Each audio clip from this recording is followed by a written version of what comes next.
ஆண்டவன் அறிய நெஞ்சில் ஒரு துளி வஞ்சம் இல்லை, அவனன்று எனக்கு வேறு ஆறுதல் இல்லை. ஆண்டவன் அறிய நெஞ்சில் ஒரு துளி வஞ்சம் இல்லை, அவனன்று எனக்கு வேறு ஆறுதல் இல்லை.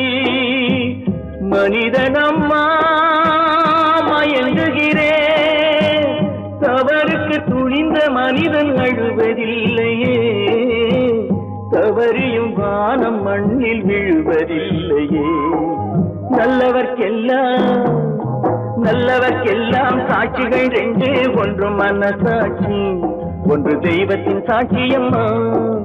நம்பிக்கை வைத்து கல்லையும் பார்த்தால் தெய்வத்தின் சாட்சியம்மா, அதுதான் உள்ளத்தின் சாட்சியம்மா, அதுதான் உண்மைக்கு சாட்சியம்மா.